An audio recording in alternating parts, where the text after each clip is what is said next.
Welcome to avian clinic. రోగ నిరోధక శక్తి అంటే ఏంటి? పలు రకాల వ్యాధులు రోగ నిరోధక లోపంతోనే మన శరీరంపై దాడి చేస్తాయని వైద్య నిపుణులు చెబుతూ ఉంటారు. మరి అలాంటి శక్తిని మనం ఎలా కాపాడుకోవాలి? ప్రస్తుత పరిస్థితుల్లో కరోనా నుంచి రక్షణ కోసం ఎలాంటి ఆహార నియమాలు పాటించాలి వంటి అంశాలతో పాటు వెన్నుముక సంబంధిత లంబార్ స్పాండిలోసిస్ సమస్యలకు హోమియోలో పరిష్కారాలు తెలుసుకుందాం. Homeo care international doctor Christina మనతో పాటు ఉన్నారు. వారితో మాట్లాడదాం. Hello doctor, good afternoon. So immunity పవర్ని పెంచుకోవడానికి హోమియోలో ఎలాంటి మెడిసిన్స్ ఉన్నాయి అంటారు? సో ఫస్ట్ ఆఫ్ ఆల్ చెప్పాలంటే వీ హ్యావ్ అంటే హోమియోపతిలో we have lot of medicines. అంటే ఇమ్యూన్ సిస్టమ్ బూస్టప్ అవ్వడానికి చాలా మెడిసిన్స్ ఉంటాయి. సో నార్మల్గా మనం చూడంటే every person has their own immune defence mechanism ఉంటుంది. But once the body is weak, అంటే చాలా డిఫెన్స్ మెకానిజం ఎప్పుడు వీక్ అవుతుంది బాడీ, అప్పుడు ఇమ్యూన్ సిస్టమ్ ఇప్పుడు తగ్గిపోతుంది. నార్మల్గా అప్పుడు ఏంటంటే ఆల్మోస్ట్ కొన్ని ఈజీగా మన బాడీలో ఇన్ఫెక్షన్స్ ఎంటర్ అవుతుంటాయి. నార్మల్గా ఎగ్జాంపుల్ చెప్పాలంటే కొన్ని వైరస్ కానీ, బ్యాక్టీరియాస్ కానీ, ఫంగల్స్ కానీ, ఇలాంటి కొంచెం వేరియస్ ఫారెన్ బాడీ మన బాడీలో ఎంటర్ అవుతుంది. అప్పుడు ఏమవుతుందంటే if the person resistance power is చాలా స్ట్రాంగ్, అంటే ఇమ్యూనిటీ సిస్టమ్ చాలా స్ట్రాంగ్ ఉంటే అదే రెసిస్టెన్స్ పవర్కి అదే మొత్తం డిసీజ్ అనేది వీక్ అవుతుంటుంది. బట్ నార్మల్గా if the person is very weak, అంటే ఆల్మోస్ట్ వాళ్ళ బాడీ అంటే ఆల్మోస్ట్ ఇమ్యూన్ సిస్టమ్ అంటే వాళ్ళు డిఫెన్స్ మెకానిజం ఏంటంటే వాళ్ళకి అపోజిట్గా పని చేస్తుంటారు. సో ఆల్మోస్ట్ బాడీలో కొన్ని రియాక్షన్స్ జరుగుతుంటాయి. అప్పుడు ఏంటంటే అలర్జిక్ కండిషన్స్ అవ్వచ్చు, లేకుంటే కొన్ని ఆటో ఇమ్యూన్ డిసార్డర్స్ అంటే మనం చూడండి ఆల్మోస్ట్ ఒకటి రుమేటెడ్ ఆర్థరైటిస్ అవుతుంది, లేకుంటే టైప్ 1 డయాబెటీస్ అవుతుంది, విటిలిగో ల్యూకోడమా కండిషన్ ఉంటుంది, సోరియాసిస్ ఉంటుంది. సో ఇలాంటి కొన్ని కండిషన్స్, మెడికల్ కండిషన్స్ ఏమంటే these all are autoimmune disorders. అంటే దీనిలో ఏమంటే బాడీ ఆల్మోస్ట్ ఒకటి ఇమ్యూన్ సిస్టమ్ చాలా తగ్గిపోయిన తర్వాత, రెసిస్టెన్స్ పవర్ చాలా తగ్గిపోయిన తర్వాత ఈజీగా బాడీ లోపల వేరే ఇన్ఫెక్షన్స్ కూడా అవకాశం ఎక్కువ ఉంటుంది. సో నార్మల్గా మనం ఇమ్యూన్ సిస్టమ్ డెవలప్ అవ్వాలంటే one should have a healthy body. Healthy body అంటే మనం లైఫ్ స్టైల్ కూడా చాలా హెల్తీగా ఉంటే, డైట్ ప్రాపర్గా మనం తీసుకుంటే, అంటే ఎలాంటి స్ట్రెస్ లేకపోవడము, ఇంకా దాంతోపాటు ఇంకా ప్రాపర్గా ఒకటి ఫిజికల్ యాక్టివిటీ డైలీ మనం ఎంకరేజ్ చేసుకుంటూ, ఇంకా ఇలాంటి కొన్ని ఫ్యాక్టర్స్ ఏంటంటే మనం ఒకటి హెల్తీ లైఫ్ స్టైల్ మెయింటైన్ చేసుకుంటే ఇమ్యూన్ సిస్టమ్ కూడా చాలా స్ట్రాంగ్ ఉంటుంది. But the person is very weak అండి. నవ్ డేస్ ఏమంటే చాలా మనం వేర్ ఇన్ ఆల్మోస్ట్ ఒకటి ల్యాక్ ఆఫ్ ఫిజికల్ యాక్టివిటీ కానీ, లేకుంటే ప్రాపర్ ఒకటి హెల్తీ న్యూట్రిషియస్ డైట్ తీసుకోలేకపోవడం కానీ, లేకుంటే ప్రాపర్గా స్లీప్ లేకపోతే, నార్మల్గా 7 to 8 అవర్స్ స్లీప్ లేకపోతే కూడా, లేకుంటే ఎక్కువ మెంటల్ స్ట్రెస్ అంటే ఎక్కువ మెంటల్ ప్రెషర్స్ ఏమవుతుంటే మన ఇమ్యూన్ సిస్టమ్ చాలా వీక్ అవుతుంటుంది. సో అప్పుడు ఏమవుతుంటే ఈజీగా మన బాడీ లోపల ఏదైనా వైరస్ అవ్వచ్చు, లేకుంటే బ్యాక్టీరియాస్ అవ్వచ్చు, ఇలాంటి కొన్ని ఇన్ఫెక్షన్ మన బాడీ లోపల ఈజీగా ఎంటర్ అవుతుంటుంది. సో కరోనాకి హోమియోలో మెడిసిన్ ఉంది అంటారా? సో ఖచ్చితంగా we are having preventive medicines for corona అండి. ఎందుకంటే almost corona is one of the viral disease అని చెప్పొచ్చు, which is affecting the upper respiratory tract and even lower respiratory tract also. So నార్మల్గా ఈ వైరస్తో ఏమవుతుంటే మన బాడీ లోపల ఇన్ఫెక్షన్స్ ఆఫ్ నోజ్ అవ్వచ్చు, లేకుంటే సైనసెస్ అవ్వచ్చు, లేకుంటే అప్పర్ థ్రోట్. దీంతో పాటు ఇంకా వేరే కొంతమందికి ఏంటంటే ఈవెన్ లోవర్ రెస్పిరేటరీ ట్రాక్ట్ అంటే లంగ్స్ కూడా ఎఫెక్ట్ అయ్యే ఛాన్స్ ఎక్కువ ఉంటుంది. సో నార్మల్గా మనం ఇది COVID-19 అంటే almost is one of the virus which is directly 2019 అని చెప్పొచ్చు. సో అప్పుడు అవుట్ బ్రేక్స్ అయిన తర్వాత దానికి ఒకటి COVID-19 ఒక టర్మ్ వచ్చేసింది. సో దీంతో ఎంత ఆల్మోస్ట్ ఒకటి వైరస్ అనేది మన బాడీ లోపల ఈజీగా ఎంటర్ అవుతుంటుంది. So people are very weaker, అంటే చాలా ఇమ్యూన్ సిస్టమ్ చాలా తక్కువ ఉంటే వాళ్ళకి ఏంటంటే తొందరగా ఇది అటాక్ అవ్వే ఛాన్సెస్ ఎక్కువ ఉంటాయి. సో దీనిలో మనం we are giving very much preventive medicines for corona మనం చెప్పొచ్చు. ఎందుకంటే చాలామంది పేషెంట్స్ మన దగ్గర ఎగ్జిస్టింగ్ పేషెంట్స్ అవ్వచ్చు, లేకుంటే ఇంకా వేరియస్ అంటే న్యూ పేషెంట్స్ అవ్వచ్చు, లేకుంటే చాలామంది పేషెంట్స్ బయట నుంచి కూడా మెడిసిన్స్ వచ్చి తీసుకెళ్తున్నారు. సో ఆల్మోస్ట్ ప్రివెంటివ్ మెడిసిన్స్ అంటే ఒక ఇమ్యూన్ సిస్టమ్ అనేది మనం బూస్టప్ చేసుకుంటూ ఏమవుతుంటే బాడీని మనం మెడిసిన్స్తో ఏమవుతుంటే స్ట్రాంగ్ చేసుకుంటూ అని చెప్పి ఫ్యూచర్గా మనం ఫర్దర్గా వీఆర్ ఇంటూ మాన్సూన్ సీజన్. ఇప్పుడు ఏంటంటే మాన్సూన్ సీజన్లో మనం ఈజీగా ఫ్లూ లైక్ కోల్డ్ కానీ, కాఫ్ కానీ ఇలాంటి సిమ్టమ్స్ మనకు స్టార్ట్ అయిపోతాయి. అప్పుడు ఏమవుతుంటే మన బాడీకి రెసిస్టెన్స్ పవర్ లేదనుకోండి, సో చాలా ఈజీగా మన బాడీ లోపల ఇన్ఫెక్షన్స్ ఎంటర్ అవ్వే ఛాన్స్ ఎక్కువ ఉంటుంది. But once our immune system is stronger, అంటే మెడిసిన్స్తో మనం ఏం చేస్తామంటే ఒకటి ఇమ్యూన్ సిస్టమ్ మనం స్ట్రాంగ్ చేసి దానికి ఏంటంటే ఫర్దర్గా ఒకటి ఏదైనా వైరస్ ఇన్ఫెక్షన్ కానీ, లేకుంటే బ్యాక్టీరియా ఇన్ఫెక్షన్ ప్రివెంట్ చేసే అవకాశం మనం ఎక్కువ ఉంటుంది. సో ఈ మధ్యలో మనం హోమియో కేర్ ఇంటర్నేషనల్ నుంచి ఒకటి రీసెంట్గా మనం 2 days బిఫోర్ ఒకటి immune system immunity booster kit అని మనం లాంచ్ చేసాము. సో ఈ కిట్లు అంటే అన్ని ఆల్మోస్ట్ మెడిసిన్స్ పట్టుకొని మనం ప్రివెంటివ్ మెజర్స్ కూడా మనం దీనిలో ఇన్వాల్వ్ చేసాం. So it is helpful in various causes మనం చెప్పచ్చు. కాల్ తీసుకుందాం అండి. రాజు గారు. హలో రాజు గారు, డాక్టర్ గారు ఉన్నారు, మీ సమస్యను చెప్పండి. నమస్తే మేడం. చెప్పండి మేడం, నాకు వచ్చేసి మేడం ఆస్ట్రోఫేస్ అని చెప్పారు మేడం, బోన్ స్పాట్స్ అని C5 C6. ఓకే చెప్తే నేను మెడికల్ అప్రోచ్ అయ్యాను మేడం. అయితే వాళ్ళు ఒక 3 months వరకు టాబ్లెట్స్ ఇచ్చారు. ఓకే అయితే నేను అడిగాను మరి తగ్గుతుందో సార్ ఇది అంటే, అదే క్యూరేమ్ ఉంటూ ఉండదండి ఇది అని చెప్తే సరే చెప్పి ఇమీడియట్గా హోమియోకి వెళ్ళాను మేడం. ఓకే హలో చెప్పండి. హోమియోకి వెళ్తే డాక్టర్ గారు వచ్చేసి రుస్టాక్ 200, రూటా 30 mg, క్యాల్కో సిఎక్స్ అని టాబ్లెట్ ఇచ్చారు మేడం. అది ఓకే ఇచ్చేసి ఇది వాడండి, మీరు వాడితే అది కొద్దిగా ఆస్ట్రోపతి డిజాల్వ్ అయిపోతే అని చెప్పారు. 2 months నుంచి వాడతారు మేడం, కొద్దిగా బాగుంది మేడం. అది ఎక్సర్సైజ్ ఇప్పిస్తే లేకుండా అయిపోయింది మేడం. అది కంటిన్యూ చేయమంటారా మేడం, లేకపోతే మిమ్మల్ని కన్సల్ట్ కామంటారా మేడం? ఎక్కడ వాడుతున్నారండి మెడిసిన్స్, ఎక్కడ వాడుతున్నారు మీరు? మేడం మేము ఇక్కడ వచ్చాను మేడం, వైజాగ్ లో ఒక చిన్న హోమియో డాక్టర్ దగ్గర. ఓకే ఫైన్ అండి. So homeopathy is always best అండి, ఎందుకంటే మీకు ఆల్మోస్ట్ ఒకటి లంబర్ స్పాండిలోసిస్ అలాంటి కండిషన్స్ ఉంటే, బ్యాక్ పెయిన్ ఉంటే ఖచ్చితంగా మెడిసిన్స్ బాగా పనిచేస్తాయి. సో నార్మల్గా ఏంటంటే మీకు లాంగర్ టైం ట్రీట్మెంట్ అవసరం ఉంటుందండి, ఎందుకంటే డిస్క్ బల్జ్ ఉంటే లేకుంటే బోన్ స్పర్ ఉంటే ఖచ్చితంగా ఇది కొంచెం టైం తీసుకుంటుంది. సో లాంగర్ టైం ట్రీట్మెంట్ ఉంటుంది. సో మెడిసిన్స్తో పాటు even your life style has to be change అండి, మీకు కొంచెం జీవన శైలి కూడా మార్చుకోండి.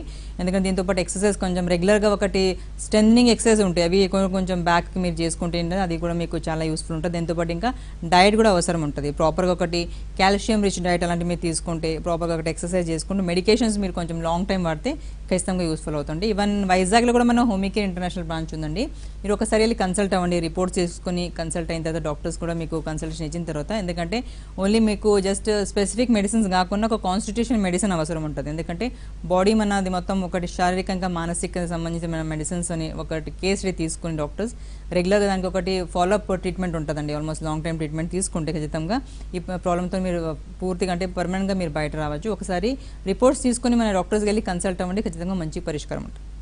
రైట్. సో స్పాండిలోసిస్ రావడానికి మెయిన్ రీజన్ ఏంటి అంటారు? సో నార్మల్గా చూడంటే spondylosis is just termed as osteoarthritis of spine అని చెప్పొచ్చు. ఎందుకంటే స్పాండిలోసిస్ మనం చూడంటే ఆల్మోస్ట్ మన బాడీ లోపల ఒక సర్వైకల్ స్పాండిలోసిస్ మనం కామన్గా ఎక్కువ చూస్తాం, దాంతోపాటు ఇంకా లంబర్ స్పాండిలోసిస్ కూడా ఈ మధ్య కాలంలో ఎక్కువ చూస్తున్నాం because of the life style changes మనం చెప్పొచ్చు. సో నార్మల్గా ఏంటంటే spondylosis is termed as osteoarthritis of spine. అంటే దీనిలో ఏంటంటే అరుగుదల గురి అయిన తర్వాత మన ఇంటర్వర్టిబుల్ డిస్క్ ఎప్పుడు అరుగుతుంటే కొంతమందికి ఏంటంటే కొంచెం డిస్క్ హర్నేషన్ ప్రాబ్లమ్స్ అవ్వచ్చు, కొంతమందికి డిస్క్ బల్జ్ ప్రాబ్లమ్స్ ఉంటాయి, కొంతమందికి ఏంటంటే ఒకటి థిన్నింగ్ ఆఫ్ డిస్క్ ఉంటుంది, కొంతమందికి ఏంటంటే ఇంకా ఒకటి ఆస్టియోఫైట్స్ అంటే బోనీ గ్రోత్, అది కూడా గ్రోత్ అయిన తర్వాత ఏమవుతుంటే అది కూడా చాలా సీవియర్ ప్రాబ్లమ్స్కి దారితీస్తుంటాయి. సో ఇవన్నీ ప్రాబ్లమ్స్ ఇవన్నీ ఉంటే ఖచ్చితంగా కొన్ని కాజెస్ ఉంటే ఖచ్చితంగా స్పాండిలోసిస్ కింద మనం చూసుకోవచ్చు. సో నార్మల్గా మనం చూడంటే సర్వైకల్ స్పాండిలోసిస్ అంటే ఆల్మోస్ట్ ఒకటి నెక్ సంబంధించి ఉంటుంది, స్టిఫ్నెస్ ఆఫ్ నెక్ మనం చూస్తుంటాం, దాంతోపాటు పెయిన్ఫుల్గా కండిషన్ మనం చూస్తాం పేషెంట్స్కి.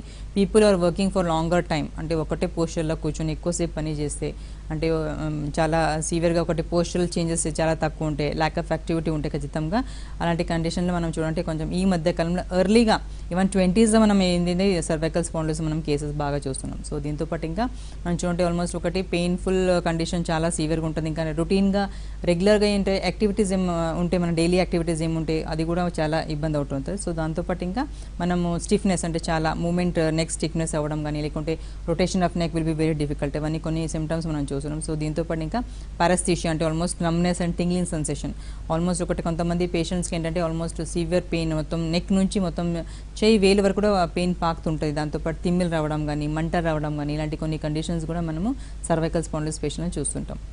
మరి కాల్ తీసుకున్నాం అండి, గౌరీ ప్రకాష్ గారు. అవునండి. డాక్టర్ గారు ఉన్నారు, మాట్లాడండి. ఇవ్వండి. చెప్పండి. నమస్తే మేడం. చెప్పండి. నేను విజయనగరం నుండి మాట్లాడుతున్నా అండి. ఓకే. ఈ మధ్య బ్యాక్ విపరీతంగా పెయిన్ వస్తే డాక్టర్ గారి దగ్గరికి వెళ్ళామండి, వెళ్తా వెన్నుపూస అరిగింది అని చెప్పేసి అన్నారండి. ఓకే. అంతే, మరి ఏ విధంగా అరిగింది అనేది మరి మాకు తెలియదు. ఏదో సంథింగ్ చూశారు, ఎక్స్రే చూశారు, పెయిన్ చూశారు, దానికి ఏం టెంపరీ మెడిసిన్ ఏదో రాసి ఇచ్చారు, కానీ పెయిన్ అయితే ఏం తగ్గలేదండి. ఓకే. దానికి ఏ విధమైన మెడిసిన్ వాడాలి ఏంటి? ఏజ్ ఎంత ఉంటారు సార్ మీరు? నాకు 50 అండి. 50. ఓకే. అంటే ఆక్యుపేషన్ ఏంటి మీకు మేడం? మీకు అంటే జాబ్ ఏం చేస్తారంటే జాబ్ చేస్తారా లేకుంటే సిట్టింగ్ పోస్ట్? లేదండి, మార్కెటింగ్ అండి. ఓకే. సో ఆల్మోస్ట్ నార్మల్గా చూడండి సార్, అండ్ ఒకటి అరుగుదలు అంటే ఆల్మోస్ట్ ఒక డీజనరేటివ్ ప్రాబ్లమ్స్ అంటే almost over the age of 40 మనం చూసుకోవచ్చు. సో కొంత ఏంటంటే బాడీ మధ్యలో కొన్ని డిస్క్ ఏముంటే కొంచెం అరిగిన తర్వాత ఏమో చుట్టూ ఉన్న నర్వ్స్ మీద ఏమంటే నరల మీద చాలా ఎఫెక్ట్ చూపిస్తుంటుంది. దాన్ని కంప్రెస్ అయిన తర్వాత సీవియర్గా పెయిన్ రావడం కానీ, లేకుంటే తిమ్మిలు రావడం కానీ, లేకుంటే మంట రావడం కానీ, ఇవన్నీ కొంచెం సిమ్టమ్స్ మనం చూస్తున్నాం. సో నార్మల్గా మీరు పోస్చర్స్ అయితే ఖచ్చితంగా చేంజ్ చేసుకుంటాం, only pain killers will not help అండి. ఎందుకంటే దాంతోపాటు కొంచెం మెడికేషన్స్ మీకు చాలా అవసరం ఉంటుంది, ఒక లాంగ్ టైం కోర్స్ మీరు వాడాల్సి ఉంటుంది. హోమికేర్ ఇంటర్నేషనల్ విజయవాడలో కూడా ఉందండి. మీరు ఒకసారి వెళ్ళి కన్సల్ట్ అవ్వండి. రీసెంట్గా మీ దగ్గర ఎంఆర్ఐ రిపోర్ట్స్ ఏమైనా ఉంటే, లేకుంటే సిటీ స్కాన్ రిపోర్ట్స్ ఏమైనా ఉంటే అది కూడా తీసుకెళ్ళి డాక్టర్ కన్సల్ట్ అవ్వండి. ఎక్స్పర్ట్ డాక్టర్ కన్సల్టేషన్ మీకు దొరుకుతుంది. ఒకసారి మీ డాక్టర్స్ వెళ్ళి కన్సల్ట్ అయిన తర్వాత ఇంకా ఫిజికల్ ఎగ్జామినేషన్ కూడా కావాల్సి ఉంటే అది చేస్తుంటారు డాక్టర్స్. ఇంకా వేరే ఏమైనా కావాల్సిన ఇన్వెస్టిగేషన్స్ ఏమైనా ఉంటే కొన్ని ఆర్థరైటిస్ సంబంధించిన కొన్ని ఏమైనా ఉంటే అది కూడా మనం బ్లడ్ టెస్ట్ కూడా మనం చేపిస్తాం. సో రెగ్యులర్గా ఒక కోర్స్ కింద మీరు రెగ్యులర్ వాడితే మెడిసిన్స్తో పాటు కొన్ని ఫిజికల్ ఎక్సర్సైజ్ ఉంటాయండి, స్ట్రెంథనింగ్ ఎక్సర్సైజ్ అవి కూడా కొంచెం చేసుకోవాలి. దీంతో పాటు ఇంకా డైట్ కూడా చాలా అత్యవసరం ఉంటుంది. ఎందుకంటే డైట్ కూడా మీరు కొంచెం కాల్షియం రిచ్ డైట్ అలా తీసుకుంటే ఖచ్చితంగా ఇవన్నీ మీరు ఫర్దర్గా డిస్క్ కింద ఇంకా కొన్ని వేరే డిస్క్ కూడా ఎఫెక్ట్ అయ్యేలాగా చూసుకోవచ్చు. ఒకసారి మీరు మన హోమికేర్ ఇంటర్నేషనల్ విజయవాడ బ్రాంచ్కి వెళ్ళి కన్సల్ట్ అవ్వండి. మరో కాల్ తీసుకుందాం అండి. శ్రావణి గారు. శ్రావణి కాదండి, sorry madam, Pavani madam. Okay Pavani గారు, మీ సమస్యను చెప్పండి. నమస్తే అండి. చెప్పండి. ఇక్కడ మా హస్బెండ్ కి బ్యాక్ సైడ్ డిస్క్ ప్రాబ్లం అని చెప్పారు. వెన్నుపూసలో కండ పెరిగిందని చెప్పారు మేడం. ఇక్కడ చూస్తుంటే ఓకే అవి టాబ్లెట్స్ వాడుతున్నాము, క్యూర్ అయిపోయినట్టుగా అయిపోయింది. కానీ మళ్ళీ సేమ్ అదే కుడికాలంతా నొప్పిగా ఉంది అని అంటారు మేడం, దగ్గర నుంచి పాదం వరకు. ఓకే అది ఎట్లా మేడం? ఇక్కడ తిరుపతిలో ఏమైనా బ్రాంచ్ ఉందా? తిరుపతిలో మన బ్రాంచ్ ఉందండి. మీరు అక్కడ కూడా వెళ్ళి కన్సల్ట్ అవ్వచ్చు డాక్టర్స్కి. ఎందుకంటే ఫిజికల్గా మీరు వెళ్ళి ఒకసారి కన్సల్ట్ అవుతే డాక్టర్ కూడా ఎగ్జామినేషన్ చేస్తారు. ఇంకా మీ హస్బెండ్కి అయితే ఒకటి సియాటికా సమస్య కూడా ఉండొచ్చు. ఎందుకంటే ఆల్మోస్ట్ ఒకటి నర్వ్ మీద మీరు చాలా ప్రెషర్ అయిన తర్వాత, కంప్రెస్ అయిన తర్వాత, బోనీస్ పర్ ఇప్పుడు ఏం చెప్తున్నారు మీరు, బోనీస్ ఓస్టిఫైడ్స్ గ్రోత్ అయిన తర్వాత ఏమవుతుంటే నర్వ్ మీద చాలా కంప్రెస్ అయిన తర్వాత మొత్తం అంటే బ్యాక్ నుంచి మొత్తం కాలు వేలు వరకు వచ్చే నొప్పిలు వచ్చే అవకాశం ఎక్కువ ఉంటుంది. దీంతో పాటు ఇంకా చాలా సివియర్గా పెయిన్ ఉంటుందండి, మంట రావడం కానీ లేకుంటే తిమ్మిలు కూడా రావడం కానీ, ఇంకా ఆల్మోస్ట్ ఒకటి వాకింగ్ కూడా చాలా డిఫికల్ట్ అవకాశం ఎక్కువ ఉంటుంది. సో ఇది ఒకటి సియాటికా నర్వ్తో వచ్చే సియాటికా పెయిన్ అండి. సో దీనికి ఖచ్చితంగా చాలా జాగ్రత్తగా ఉండాలా. ఫర్దర్ కూడా ఇంకా కొన్ని కాంప్లికేషన్స్ పెరిగే ఛాన్స్ ఎక్కువ ఉంటుంది. సో ఒకసారి మీరు రిపోర్ట్స్ తీసుకొని మన తిరుపతిలో కూడా బ్రాంచ్ ఉందండి, తిరుపతి బ్రాంచ్ మీరు వెళ్ళి కన్సల్ట్ అవ్వండి, ఖచ్చితంగా మంచి పరిష్కారం ఉంటుంది. స్పాండిలోసిస్లో ఎన్ని రకాలు ఉన్నాయంటారు? సో నార్మల్గా మనం చూంటే టూ మేజర్గా మనం చూంటే ఆల్మోస్ట్ ఒకటి సర్వైకల్ స్పాండిలోసిస్, ఇంకా లంబర్ స్పాండిలోసిస్. సో ఆల్మోస్ట్ దీంతో పాటు ఇంకా థొరాసిక్ స్పాండిలోసిస్ కూడా మనం కొన్ని చాలా రేర్ కేసెస్ మనం చూస్తున్నాం. సో నార్మల్గా సర్వైకల్ స్పాండిలోసిస్ అంటే almost it is maybe due to disc degenerative disease అవ్వచ్చు, లేకుంటే డిస్క్ హర్నేషన్ అవ్వచ్చు, లేకుంటే డిస్క్ బల్జ్ అవ్వచ్చు, థిన్నింగ్ ఆఫ్ డిస్క్ అవ్వచ్చు, ఆస్టిఫైడ్స్ అంటే bony spur growth on the disc అవ్వచ్చు. సో ఈ చాలా వేరియస్ కాజెస్తో వచ్చే అవకాశం ఉంటుంది. So people who are very risk condition మనం చూంటే ఆల్మోస్ట్ ఒబేసిటీ అంటే చాలా ఈ మధ్య కాలంలో మనం ఎక్కువ చూస్తాం. So people who are more overweight, obesity ఎక్కువ అయిన తర్వాత ఖచ్చితంగా ఇది డిస్క్ మీద చాలా ప్రభావం చూపిస్తుంటారు. సో దాంతోపాటు ఎక్కువ నర్వ్ కంప్రెషన్ కూడా అవుతుంది, దాంతోపాటు ఇంకా డిస్క్ బల్జ్ కూడా చాలా జరుగుతుంది. సో ఇంకా అంటే అప్రాపరేట్ అంటే మనం చూడంటే కొంచెం ఇన్కరెక్ట్గా పోస్చర్స్ ఏముంటాయి, వర్కింగ్ ప్యాటర్న్ మంచిగా ఉంటాయి. చాలా people are working for longer hours, అంటే సిట్టింగ్ పోస్చర్ అవ్వచ్చు, లేకుంటే standing posture nearly 8 to 10 hours అలా పని చేస్తుంటూ ఒకటే పోస్చర్లో ఉంటే కొంచెం ఖచ్చితంగా అది ఒకటి టెక్నిక్స్ కూడా చాలా డిఫికల్ట్ ఉంటాయి. అప్పుడు ఏమవుతుంది చాలా సివియర్గా ఒకటి కంప్రెషన్ జరిగే ఛాన్స్ ఎక్కువ ఉంటుంది. సో పీపుల్ ఇంకా కొన్ని రిపీటెడ్గా ట్రామా, సేమ్ ఇంజురీస్ అవుతాయి, యాక్సిడెంట్ హిస్టరీస్ అవుతాయి ఖచ్చితంగా, లేకుంటే ఇలాంటి కండిషన్స్ మనం ఈ సర్వైకల్ స్పాండిలోసిస్ మనం ఎక్కువ చూస్తుంటాం. మరో కాల్ తీసుకుందాం అండి. సుజాత గారు. సుజాత గారు, డాక్టర్ గారు ఉన్నారు, మాట్లాడండి. చెప్పండి చెప్పండి. మేడం ఒక 1 year నుండి మేడం. చెప్పండి. హలో చెప్పండి. మేడం బాగా ఇది నడుము నొప్పి బాగా వస్తుంది మేడం, దాని మీద కుడికాలు కూడా బాగా నొప్పి వస్తుంది మేడం. ఓకే. బాగా పెయిన్ వస్తుంది, టాబ్లెట్స్ ఏమో వాడినప్పుడేమో తగ్గుతుంది, తర్వాత ఏమో మళ్ళీ వచ్చేస్తుంది మేడం. బెడ్ రెస్ట్ తీసుకోమన్నారు, తీసుకున్నాను మేడం. ఓకే. సో ఇబ్బంది అవుతుంది మేడం. ఓకే. హోమియోపతి మెడిసిన్స్ మీరు వాడుకోవచ్చమ్మా. యూనియన్ కూడా బాగకుండా అర్జెంట్ గా వచ్చినప్పుడు ఫాస్ట్ వెళ్ళిపోతుంది మేడం. ఓకే, ఖచ్చితంగా. సో ఆల్మోస్ట్ మీరు హోమియోపతి మెడిసిన్స్ మీరు మంచిగా దీనికి మంచి పరిష్కారం ఉంటుందండి మీ ప్రాబ్లం సమస్యకి. సో రెగ్యులర్గా ఒక కోర్స్ కింద మీరు మీ మెడిసిన్స్ వాడితే ఫర్దర్ కూడా కొన్ని ఆల్రెడీ మీకు కొంచెం ఏంటంటే loss of control, bladder control మీకు జరుగుతుంది. ఎందుకంటే నర్వ్స్ మీద కొంచెం ఎఫెక్ట్ చాలా ఎక్కువ అవుతున్నాయి అని అర్థం ఉంటుంది. సో నార్మల్ నడు నొప్పితో మీకు ఇంకా కాలు మంటలు కూడా రావడం కానీ, లేకుంటే కాలు నొప్పి రావడం కానీ జరుగుతుంది. ఎందుకంటే sciatica, involvement of sciatica nerve ఉంటే కూడా ఖచ్చితంగా ఉంటుంది. సో డిస్క్ హర్నేషన్ లేకుంటే డిస్క్ బల్జ్ ఎవరికి ఉంటుంది ఖచ్చితంగా ఇలాంటి ప్రాబ్లమ్స్ వచ్చే అవకాశం ఎక్కువ ఉంటుందండి. మీరు బెడ్ రెస్ట్తో పాటు కొంచెం మెడికేషన్స్ రెగ్యులర్గా వాడుతూ ఇంకా దాంతోపాటు ఇంకా మరి కొంచెం డైట్ కూడా మీరు కరెక్ట్గా ఫాలో చేసుకోండి. ఎందుకంటే అంటే ఒక ఏజ్ అయిన తర్వాత ఆడవాళ్ళకి ఏంటంటే కొంచెం కాల్షియం డెఫిషియన్సీ చాలా ఎక్కువ ఉంటుంది. సో మెడిసిన్స్తో పాటు కొంచెం డైట్లో మీరు కూడా చాలా జాగ్రత్తగా ఉండాలి, కాల్షియం రిచ్ డైట్ తీసుకోవాలి. ఇంకా దీంతోపాటు ఇంకా విటమిన్ డి, మీకు సన్ కొంచెం ఎక్స్పోజ్ అవ్వాలి. దాంతోపాటు ఇంకా కొన్ని విటమిన్స్ ఉంటాయి, విటమిన్ డి కానీ D3 కానీ B12 కానీ ఇలాంటి కొన్ని విటమిన్స్ లోపం ఉంటే కూడా ఖచ్చితంగా కొన్ని ప్రాబ్లమ్స్ ఇలాంటి పెయిన్స్ చాలా ఎక్కువ అవ్వే ఛాన్స్ ఎక్కువ ఉంటుందండి. ఒకసారి ఇవన్నీ టెస్ట్ కూడా చేసుకోండి. ఇంకా మీ దగ్గర ఉన్న హోమికే ఇంటర్నేషనల్ బ్రాంచ్ వచ్చి కన్సల్ట్ అవ్వండి. ఒకసారి కన్సల్ట్ అయిన తర్వాత మంచి పరిష్కారం ఉంటుంది. మరి కాల్ తీసుకుందాం అండి. గాంధీ గారు, గాంధీ గారు, హలో హలో గాంధీ గారు, డాక్టర్ గారు ఉన్నారు, మాట్లాడండి. నాకు హలో చెప్పండి. నాకు బ్యాక్ పెయిన్ వస్తుంది మేడం ఎక్కువ. ఓకే, మెడిసిన్స్ ఎక్కువ వస్తుందండి. మెడిసిన్స్ వాడుతున్నారండి? నేను ఎంఆర్ఐ స్కాన్ తీయించానండి. ఓకే, ఎంఆర్ఐ స్కాన్ తీస్తే ఎంఆర్ఐ స్కాన్ లోనేమో మీకు L4 చిన్న ప్రాబ్లం ఉంది ఓకే అని చెప్పేసి అన్నారండి. కానీ చాలా ఎక్కువ పెయిన్ వస్తుంది, ఎక్కువసేపు నించోలేకపోతున్నాను. ఒక నించుంటున్నాను పర్వాలేదండి, ఎక్కువసేపు నించుంటే కొంచెం పెయిన్ ఎక్కువ వస్తుందండి. ఏదైనా ఎక్కువ స్టెప్ ఎక్కినా. ఓకే, మీకు ఆల్మోస్ట్ ఒక డిస్క్ సమస్యలు స్టార్ట్ అయిపోయినండి. డిస్క్ సమస్యలు ఉంటే ఖచ్చితంగా మీకు చాలా సీవియర్ పెయిన్ రావడం కానీ, ఎక్కువ స్టిఫ్నెస్ ఉండడం కానీ, ఎందుకంటే చాలా మూమెంట్స్ చాలా మీకు స్టిఫ్ అవ్వడం జరుగుతుంటుంది. సో దాంతోపాటు చాలా సీవియర్గా పెయిన్ వచ్చే అవకాశం కూడా ఎక్కువ ఉంటుంది. సో ఇవన్నీ ప్రాబ్లమ్స్ మీరు బయట రావాలంటే హోమియోపతి మెడిసిన్ స్టార్ట్ చేసుకోవచ్చండి. హోమియోకే ఇంటర్నేషనల్లో మంచి పరిష్కారం మన లంబర్ స్పాండిలోసిస్కి అందిస్తున్నాం. ఎందుకంటే దీనిలో స్పెషలైజ్డ్ ఒకటి మనం జాయింట్ సెల్ మనం ఓపెన్ చేసాం. జాయింట్ సెల్ అంటే ఆల్మోస్ట్ దీనిలోని మీకు కీలు సంబంధించింది, ఇంకా డిస్క్ సంబంధించిన పరిష్కారం మనం ఉంటుంది. సో ఒకసారి మీరు మన బ్రాంచ్ వచ్చి కన్సల్ట్ అవ్వాల్సి ఉంటుంది. ఎందుకంటే రీసెంట్గా మీ ఎంఆర్ఐ రిపోర్ట్స్ కూడా తీసుకొని ఒకసారి పర్సనల్గా వచ్చి కన్సల్ట్ అవ్వండి. ఫిజికల్గా వచ్చి కన్సల్ట్ అయితే ఖచ్చితంగా డాక్టర్స్ కూడా చూసి కొన్ని ఎగ్జామినేషన్ కూడా చూసి చేసిన తర్వాత కొన్ని కావాల్సిన ఇంకా వేరే ఏమైనా టెస్ట్ ఉంటే అవసరం ఉంటే అది కూడా మనం చేపిస్తుంటాం. సో ఒకసారి మీరు కన్సల్టేషన్ అవ్వాలి. ఎందుకంటే మెడికేషన్స్తో పాటు మీరు ఏంటంటే కొన్ని డైట్ చార్ట్స్ కూడా మనం పేషెంట్కి ఇస్తుంటాం. సో రెగ్యులర్గా ఒక డైట్తో పాటు ఇంకా ఫిజికల్ ఎక్సర్సైజ్ అంటే స్ట్రెంథింగ్ ఎక్సర్సైజ్ కూడా కొన్ని ఉంటాయి. అవి కూడా మీరు రెగ్యులర్గా చేసుకుంటూ మెడికేషన్స్ వాడుతూ ఇంకా కొంచెం పోస్చర్స్ మీరు అవాయిడ్ చేస్తే, ఇంకా స్ట్రెయిన్ మీరు అవ్వకుండా చూసుకుంటే ఖచ్చితంగా ఈ ప్రాబ్లమ్స్ బయట రావచ్చు అండి. ఒకసారి మన హోమియోకే ఇంటర్నేషనల్ బ్రాంచ్ వచ్చి కన్సల్ట్ అవ్వండి. షార్ట్ బ్రేక్ తీసుకుందాం అండి. క్లినిక్లో షార్ట్ బ్రేక్ తీసుకుందాం. Stay tuned. ఎబిన్ క్లినిక్. సో లంబార్ స్పాండిలోసిస్ యొక్క లక్షణాలు ఏ విధంగా ఉంటాయంటారు?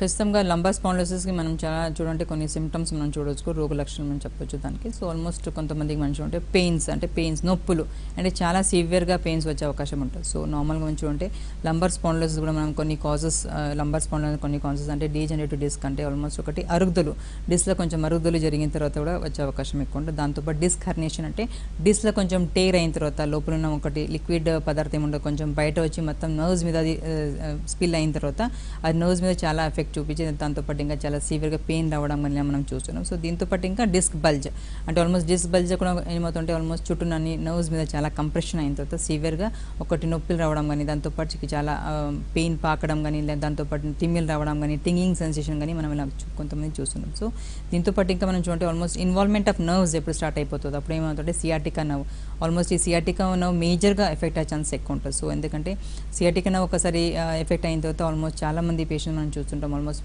బ్యాక్ నుంచి మొత్తం లో బ్యాక్ నుంచి మొత్తం ఒకటి కాలు వేరు వరకు కూడా కొంచెం నొప్పిలు అనేది చాలా సివియర్గా పెయిన్స్ ఉంటాయి, చాలా స్టిఫ్నెస్ అవ్వడం కానీ లేకుంటే క్రాంప్స్ రావడం కానీ, దాంతోపాటు ఇంకా ఆల్మోస్ట్ వాకింగ్ కూడా చాలా డిఫికల్ట్ అవ్వడం కండిషన్ మనం చూస్తాం. సో పెయిన్తో పాటు ఇంకా మనం స్టిఫ్నెస్తో పాటు ఇంకా మనం పారాస్థిషియా అంటే ఆల్మోస్ట్ ఒకటి ఇన్వాల్వ్మెంట్ నర్వ్ ఇన్వాల్వ్మెంట్ ఉంటే చాలా సివియర్గా తిమ్మిలు రావడం కానీ, మంటలు రావడం కానీ, దాంతోపాటు టింగింగ్ సెన్సేషన్ కానీ, ఇంకా సూజితో కుచ్చుకున్న ఫీలింగ్ ఒకటి అలా సివియర్గా ఒకటి పెయిన్ఫుల్ కండిషన్ మనం ఇది కామన్గా సిమ్టమ్స్ మనము లంబార్ స్పాండిలోసిస్ చూస్తుంటాం. ఎటువంటి టెస్ట్లు అవసరం అవుతాయి అంటారు? నార్మల్గా మనం లంబార్ స్పాండిలోసిస్ మనం చూడంటే పేషెంట్స్ మనం చూడంటే when they are coming with the complaints అనుకోండి లోవర్ బ్యాక్ పెయిన్ అంటే నార్మల్గా ఏదో పెయిన్ ఉంటే నార్మల్గా ఒక 6 to 8 weeks లోపల ఖచ్చితంగా తగ్గిపోవాలి. But if it extending more than 6 to 8 weeks అంటే చాలా సివియర్గా పెయిన్స్ ఉంటాయి కొంచెం పేషెంట్స్ చాలా మూమెంట్స్ కొంచెం రిస్ట్రిక్షన్ అవుతాయి. ఎందుకంటే మనం లో బ్యాక్ అంటే ఆల్మోస్ట్ బ్యాక్లో మనం ఆల్మోస్ట్ బాడీ మొత్తం వెయిట్ అనే మనం బేర్ చేస్తుంటుంది, అప్పుడు చాలా యాక్టివిటీస్ కంట్రోల్ చేస్తుంటారు. సో బెండింగ్ అవ్వచ్చు, ట్విస్టింగ్ అవ్వచ్చు, ఏదైనా మూమెంట్ చేసుకుంటాడు. ఎందుకంటే ఒకసారి ఇది లోవర్ బ్యాక్ మీద మీద కొంచెం ఎఫెక్ట్ అయితే డిస్క్ చాలా దీనిలో ఎఫెక్ట్ చూపిస్తుండేమో సివియర్గా ఒకటి మనం ప్రాబ్లమ్స్ మనం చూసుకోవచ్చు. సో దీంతోపాటు ఇంకా కామన్గా మనము కొంతమంది పేషెంట్స్కి మనం నార్మల్గా పెయిన్స్ ఉంటే ఒకటి ఎక్స్రే రావడం కానీ లేకుంటే సిటీ స్కాన్ కానీ లేకుంటే ఇంకా అడ్వాన్స్డ్ అంటే మనము ఎంఆర్ఐ స్పైన్ అలా కూడా మనం పేషెంట్ మనం రాస్తుంటాం. సో ఇవన్నీ కండిషన్స్ మనం చూడండి. ఇంకా కొంతమంది మనం చూడండి ఫీమేల్స్ ఎస్పెషల్లీ మనం చూడండి those are complaining of lumbar pain అంటే మనం లో బ్యాక్ పెయిన్కి మనం ఖచ్చితంగా ఆస్టియోపోరోసిస్ ఒక కండిషన్ మనం చూస్తుంటాం. So osteoporosis condition deficiency of calcium levels కానీ కొంతమంది ఇంకా మనం చూడండి ఆల్మోస్ట్ రక్త పరీక్షలు అంటే ఆల్మోస్ట్ ఒకటి విటమిన్ లోపం కొంతమందికి ఉంటుంది. సో విటమిన్ డి కానీ D3 కానీ B12 కానీ మనకి సిరం కాల్షియం లెవెల్స్ కానీ ఇలాంటి కొంచెం వేరియస్ మనం బ్లడ్ టెస్ట్ మనం చేసిన తర్వాత మనం దానిలో మనం తెలిసిపోతుంటాం. ఎటువంటి ఫుడ్ మేనేజ్మెంట్ వల్ల ఇది నివారించవచ్చు అంటారు కొంతవరకు?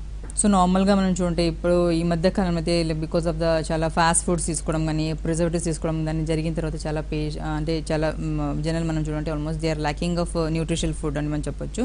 సో హై కాల్షియం డైట్ చాలా తీసుకోవాల్సి ఉంటుంది. కొంతమంది ఏంటంటే ఆల్మోస్ట్ జెనెటిక్ టెండెన్సీ ఉంటుంటుంది. సో ఆల్మోస్ట్ వాళ్ళ ప్రీవియస్ ఫ్యామిలీ హిస్టరీ కానీ స్ట్రాంగ్గా బ్యాక్గ్రౌండ్ ఉంటే వాళ్ళ ఫ్యామిలీలో పేరెంట్స్ అవ్వచ్చు లేకుంటే సిబ్లింగ్స్ అవ్వచ్చు లేకుంటే దాంతోపాటు ఇంకా వాళ్ళ గ్రాండ్ పేరెంట్స్ కూడా అవ్వచ్చు. సో సర్వైకల్ స్పాండిలోసిస్ అవ్వచ్చు లేకుంటే ఆస్టియోఆర్థరైటిస్ కానీ రుమేటాయిడ్ ఆర్థరైటిస్ కానీ సోరాటిక్ ఆర్థరైటిస్ కానీ అంటే కొంచెం కండిషన్స్ ఉన్నాయి మెడికల్ కండిషన్స్ ఉన్న ఫ్యామిలీలో they have to be very careful. అంటే నార్మల్గా ఒకటి హెల్దీ బాడీ వెయిట్ మెయింటైన్ చేసుకోవడం కానీ దాంతోపాటు హెల్దీ డైట్ మనం చూడంటే ఆల్మోస్ట్ ఒకటి హై కాల్షియం రిచ్ డైట్ తీసుకోవాలి. దాంతోపాటు ఇంకా గ్రీన్ లీఫీ వెజిటబుల్స్ కానీ డైరీ ప్రొడక్ట్స్ కానీ ఇలాంటి కొన్ని ఎక్కువ వాళ్ళు డైలీ ఆహారంలో ఒకళ్ళు ఎక్కువ వాళ్ళు తీసుకుంటుంటే ఏమవుతుంది నార్మల్గా ఒకటి కాల్షియం లెవెల్స్ కానీ మన బాడీ లోపల ఇమ్యూన్ సిస్టమ్ కూడా బిల్డప్ అయ్యే ఛాన్స్ మనం ఎక్కువ ఉంటాం. మరి కాల్ తీసుకున్నాం అంటే కడప నుండి. హలో హలో డాక్టర్ గారు ఉన్నారు, మీ సమస్యను చెప్పండి. హలో మేడం, ఏదైనా లైవ్ వస్తాను కదా మేడం, మేడం ఒకసారి మాట్లాడదామని. మాట్లాడండి. చెప్పండి మేడం. చెప్పండి. హలో నమస్తే మేడం. చెప్పండి. మీ టీవీ వాల్యూమ్ తగ్గించి మాట్లాడండి. కడప నుంచి కాల్ చేస్తున్నాను. చెప్పండి మేడం. యాక్చువల్లీ నాకేమంటే నేను బై బర్త్ నాకు సైట్ ఎక్కువ ఉంది మేడం. ఇప్పుడు ప్రస్తుతం నా ఏజ్ తో పాటు నాకు హై మయోపియా అని చెప్తున్నారు మేడం. ఆల్మోస్ట్ చాలా హాస్పిటల్స్ తిరిగినాను ఐకు సంబంధించి చూపిద్దామని అన్ని ఆల్మోస్ట్ తిరిగాను. బట్ ఎక్కడ నాకు వాళ్ళు ఏం చేయలేమండి, మీ విజన్ కొంచెం డ్యామేజ్ అయింది కదా, దాన్ని ఏం చేయలేమని చెప్పినారు. మనకు హోమియోపతిలో నాకు ఏమన్నా ఈ ప్రాబ్లం రెక్టిఫై ఎలా ఉందంటే నా పరిస్థితి కంప్లీట్ డిపెండెంట్ అవుతున్నాను మేడం. బయటికి నేను వెళ్ళాలన్నా నాతో పాటు ఒక మనిషి తోడు ఉండాల్సిన పరిస్థితి ఏర్పడింది. దాన్ని నేను ఓవర్కమ్ చేసి ఇండిపెండెంట్ గా నేను నా పనులు నేను చేసుకునే విధంగా బయటికి వెళ్ళి నేను నా పనులు నేను చేసుకునే విధంగా మనకి ఏమన్నా హోమియోపతిలో ట్రీట్మెంట్ ఏమన్నా పాజిబుల్ అయిపోతుందా? ఖచ్చితంగా అండి. మీరు ఒకసారి వచ్చి కన్సల్ట్ అవ్వండి. పర్సనల్గా వచ్చి మీరు కన్సల్ట్ అవుతే ఇక మనకి ఏంటంటే ఒకటి డీటెయిల్గా మనం కేస్ స్టడీ కూడా అవసరం ఉంటుంది. ఎందుకంటే మీకు చూసిన తర్వాత మనం ఒకటి ఫిజికల్ ఎగ్జామినేషన్ కూడా మనం అవసరం ఉంటుంది. కూడా మనం చేసిన తర్వాత ద పాసిబిలిటీ ఏముంటుంది మీకు మనము ట్రీట్మెంట్ పరంగా మనం చూడంటే ఇది మనం ఖచ్చితంగా మనం చేస్తామండి. సో ఒకసారి మీరు పర్సనల్గా వచ్చి మన హోమియోపతి ఇంటర్నేషనల్ బ్రాంచ్ వచ్చి డాక్టర్స్ మీరు కన్సల్ట్ అవ్వండి. మరి కాల్ చేస్తాం కడప నుంచి రెడ్డి గారు. డాక్టర్ గారు ఉన్నారు, మాట్లాడండి. మేడం చెప్పండి. మేడం మా భార్యకు అపర్ణ. హలో ఓకే చెప్పండి. డిస్క్ ఆపరేషన్ చేశారు. L4 L3 L4 L5. Okay L4 L5 operation చేశారు.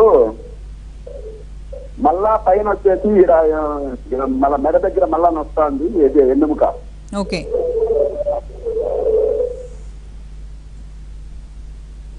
ఓకే సో పెయిన్ అదే ఆల్మోస్ట్ ఆపరేషన్ అయిన తర్వాత కూడా మీకు ఇంకా సర్వైకల్ పెయిన్స్ కూడా వస్తున్నాయని చెప్తున్నాను. సో ఏంటంటే బాడీ కొంచెం వీక్ ఉంటే ఖచ్చితంగా లేకుంటే సర్వైకల్ పార్ట్లో కూడా మీకు మెడ భాగంలో కొంచెం ఏమైనా డిస్క్ సమస్య ఉంటే అది కూడా స్టార్ట్ అయ్యే అవకాశం ఉంటుందండి. సో సర్జరీ అయితే కూడా చాలా జాగ్రత్తగా ఉండాలి. ఎందుకంటే మూమెంట్స్ రిస్ట్రిక్షన్స్ కానీ లేకుంటే కొంచెం డైట్ పరంగా కానీ మనం చాలా జాగ్రత్తగా ఉండాలి. కొన్ని స్ట్రెంథింగ్ ఎక్సర్సైజ్ ఏముంటే మీరు కొంచెం చేసుకుంటూ ఉండాలి. సో నార్మల్గా ఒకటి స్ట్రెయిన్ అవ్వకుండా బాడీని ఎక్కువ ఓవర్ ఎగ్జర్ట్ అవ్వకుండా చాలా జాగ్రత్త చూసుకోవాలి. ఇంకా ఫీమేల్స్ కాబట్టి చాలా బాడీ కొంచెం వీక్ ఉంటుంది. సో దాంతోపాటు ఇంకా almost over the age of 40 అయింది అనుకోండి ఖచ్చితంగా కాల్షియం డెఫిషియన్సీ స్టార్ట్ అవుతుంటాయి. కొన్ని విటమిన్ డెఫిషియన్సీ కూడా స్టార్ట్ అవుతుంటాయి. B12 కానీ డి కానీ ఇంకా దాంతోపాటు ఇంకా D3 కానీ ఇలా కొంచెం కాల్షియం లెవెల్స్ కానీ చాలా జాగ్రత్త చూసుకోవాలి. ఇవన్నీ కొన్ని టెస్ట్ కూడా చేయించుకోండి.